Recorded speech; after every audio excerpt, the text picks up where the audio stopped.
ನಮಸ್ಕಾರ, ಇದು ಪ್ರವಾಸಿ ಪ್ರಪಂಚದ ಟ್ರಾವೆಲ್ ಬುಲೆಟಿನ್. ನಾನು ನಿಸರ್ಗ. ಈಗ ಹೆಡ್ಲೈನ್ಸ್.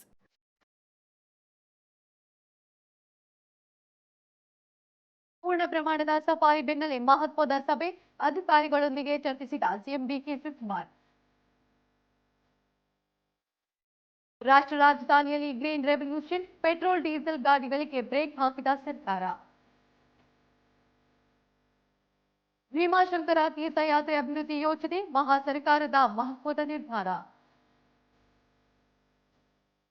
ಶ್ರೀನಗರದ ವಿಮಾನ ನಿಲ್ದಾಣದ ವಿಸ್ತರಣೆಗೆ ಅಸ್ತು, ಹೊಸ ಟರ್ಮಿನಲ್ ನಿರ್ಮಾಣಕ್ಕೆ ಕೇಂದ್ರ ಅನುಮೋದನೆ.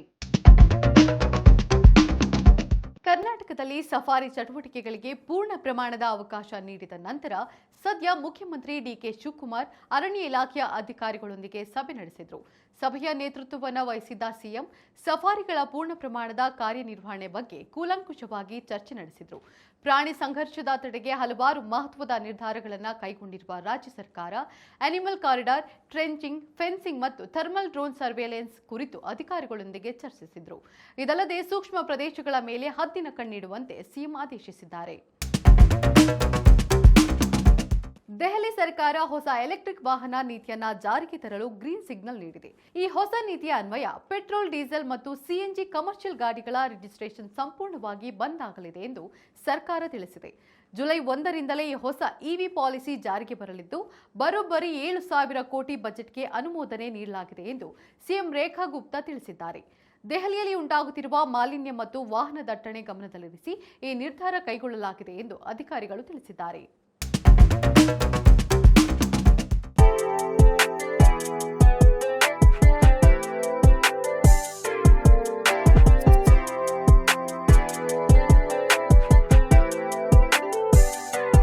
ವಿಶ್ವ ಪ್ರಸಿದ್ಧವಾದ ರಾಯ್ ಸಂಗೀತದ ಪ್ರಕಾರವು ಹುಟ್ಟಿದ್ದು ಒರಾನ್ ನಗರದಲ್ಲಿ. 1920ರ ದಶಕದಲ್ಲಿ ಕುರಿಗಾಹಿಗಳು ಮತ್ತು ಅಲೆಮಾರಿಗಳಿಂದ ಆರಂಭವಾದ ಈ ಸಂಗೀತವು ಮುಂದೆ ಅಂತಾರಾಷ್ಟ್ರೀಯ ಮಟ್ಟದಲ್ಲಿ ಖ್ಯಾತಿ ಪಡೆಯಿತು.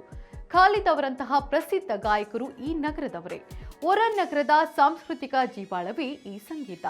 ಈ ನಗರದ ಮೇಲೆ ಫ್ರಾನ್ಸ್ ಮತ್ತು ಸ್ಪೇನ್ ದೇಶಗಳ ಪ್ರಭಾವ ಗಾಢವಾಗಿದೆ. ಇಲ್ಲಿನ ವಾಸ್ತುಶಿಲ್ಪವನ್ನ ನೋಡಿದ್ರೆ ನಿಮಗೆ ಪ್ಯಾರಿಸ್ ನಗರದ ನೆನಪಾಗುತ್ತದೆ. ಆದ್ದರಿಂದಲೇ ಇದನ್ನ ಲಿಟಲ್ ಪ್ಯಾರಿಸ್ ಎಂದು ಕರೆಯುತ್ತಾರೆ. ಇಲ್ಲಿನ ಸಾಂಟಾ ಕ್ರೂಜ್ ಕೋಟೆ ಸ್ಪ್ಯಾನಿಷ್ ಶೈಲಿಯಲ್ಲಿದ್ರೆ, ನಗರದ ಒಳಗಿನ ರಸ್ತೆಗಳು ಫ್ರೆಂಚ್ ಶೈಲಿಯಲ್ಲಿವೆ. ನೊಬೆಲ್ ಪ್ರಶಸ್ತಿ ವಿಜೇತ ಬರಹಗಾರ ಆಲ್ಬರ್ಟ್ ಕಾಮು ಅವರ ಪ್ರಸಿದ್ಧ ಕಾದಂಬರಿ ದ ಪ್ಲೇಗ್ ಕಥೆಯು ನಡೆಯುವುದು ಇದೇ ಒರಾನ್ ನಗರದಲ್ಲಿ. ಹಾಗಾದ್ರೆ ಈ ನಗರ ಇರುವುದು ಯಾವ ದೇಶದಲ್ಲಿ? ಮಹಾರಾಷ್ಟ್ರ ಸರ್ಕಾರ ಶ್ರೀ ಕ್ಷೇತ್ರ ಭೀಮಾಶಂಕರ ತೀರ್ಥಯಾತ್ರೆ ಅಭಿವೃದ್ಧಿ ಯೋಜನೆಯ ಕಾಮಗಾರಿಗಳಿಗಾಗಿ 9 ಕೋಟಿ ರೂಪಾಯಿಗಳನ್ನು ಬಿಡುಗಡೆ ಮಾಡಿದೆ. ಭೀಮಾಶಂಕರ ತೀರ್ಥಯಾತ್ರೆಯ ಸರ್ಕ್ಯೂಟ್ ಅಭಿವೃದ್ಧಿಯ ಕಾಮಗಾರಿ ಇದಾಗಿದ್ದು, ಮೂಲಸೌಕರ್ಯ ಅಭಿವೃದ್ಧಿ ಮತ್ತು ಸಾರಿಗೆ ಸಂಪರ್ಕವನ್ನು ವೃದ್ಧಿಸುವ ಕಾಮಗಾರಿಯಾಗಿದೆ. ಭೀಮಾಶಂಕರ ಮಹಾರಾಷ್ಟ್ರದ ಪ್ರಮುಖ ಧಾರ್ಮಿಕ ತಾಣಗಳಲ್ಲಿ ಒಂದಾಗಿದ್ದು, ಪಶ್ಚಿಮ ಘಟ್ಟಗಳ ಸೂಕ್ಷ್ಮ ಪರಿಸರದಲ್ಲಿದೆ. ಇಲ್ಲಿಗೆ ಪ್ರತಿ ವರ್ಷ ಲಕ್ಷಾಂತರ ಭಕ್ತರು, ಪ್ರವಾಸಿಗರು ಆಗಮಿಸುವುದರಿಂದ ಈ ಸರ್ಕ್ಯೂಟ್ ಯೋಜನೆಯನ್ನ ಜಾರಿಗೆ ತರಲಾಗಿದೆ ಎಂದು ಅಧಿಕಾರಿಗಳು ತಿಳಿಸಿದ್ದಾರೆ. 148 ಕೋಟಿಯ ಮಾಸ್ಟರ್ ಪ್ಲಾನ್ ಇದಾಗಿದ್ದು, ಹಂತ ಹಂತಗಳಲ್ಲಿ ಹಣ ಬಿಡುಗಡೆಗೊಳಿಸಲಾಗುವುದು ಎಂದು ಜಿಲ್ಲಾಧಿಕಾರಿಗಳು ತಿಳಿಸಿದ್ದಾರೆ. ಜಮ್ಮುವಿನ ಶ್ರೀನಗರದ ವಿಮಾನ ನಿಲ್ದಾಣ ವಿಸ್ತರಣೆಗೆ 1,677 ಕೋಟಿ ರೂಪಾಯಿ ಅನುಮೋದನೆ ನೀಡಲಾಗಿದೆ ಎಂದು ಕೇಂದ್ರ ಸರ್ಕಾರ ತಿಳಿಸಿದೆ. ಈ ಹೊಸ ಟರ್ಮಿನಲ್ ನಿರ್ಮಾಣದಿಂದ ವರ್ಷಕ್ಕೆ 10 ಮಿಲಿಯನ್ ಪ್ರಯಾಣಿಕರನ್ನ ನಿಭಾಯಿಸುವ ಸಾಮರ್ಥ್ಯವನ್ನ ಶ್ರೀನಗರ ವಿಮಾನ ನಿಲ್ದಾಣ ಹೊಂದಲಿದೆ ಎಂದು ಕೇಂದ್ರ ನಾಗರಿಕ ವಿಮಾನಯಾನ ಸಚಿವಾಲಯ ತಿಳಿಸಿದೆ. ಪಶ್ಮಿನಾ ನೇಕಾರರು, ವಾಲ್ನಟ್ ಮರದ ಕುಶಲಕರ್ಮಿಗಳು, ಪೇಪಿಯರ್, ಮಾಚೆ ಕಲಾವಿದರು ಮತ್ತು ಸ್ಥಳೀಯ ರೈತರಿಗೆ ಇದರಿಂದ ನೆರವಾಗಲಿದೆ ಎಂದು ಸಚಿವಾಲಯ ತಿಳಿಸಿದೆ. ವಿಸ್ತೀರ್ಣ ಟರ್ಮಿನಲ್ ಭಾಗವನ್ನು ಸ್ಥಳೀಯ ಸಾಂಸ್ಕೃತಿಕ ಥೀಮ್ನಲ್ಲಿ ನಿರ್ಮಿಸಲು ನಿರ್ಧರಿಸಿರುವ ಸರ್ಕಾರ, ಕಾಶ್ಮೀರ ಸ್ಥಳೀಯ ಕರಕುಶಲತೆ ಮತ್ತು ವಸ್ತುಗಳನ್ನೇ ಬಳಸಲಾಗುವುದು.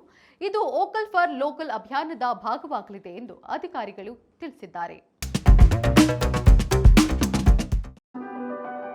ಈಗ ಕ್ವಿಜ್ ಟೈಮ್. ಇಂದಿನ ಪ್ರಶ್ನೆ, ಸಿಲ್ಕ್ ಸಿಟಿ ಆಫ್ ಇಂಡಿಯಾ ಎಂದು ಯಾವ ನಗರವನ್ನ ಕರೆಯುತ್ತಾರೆ?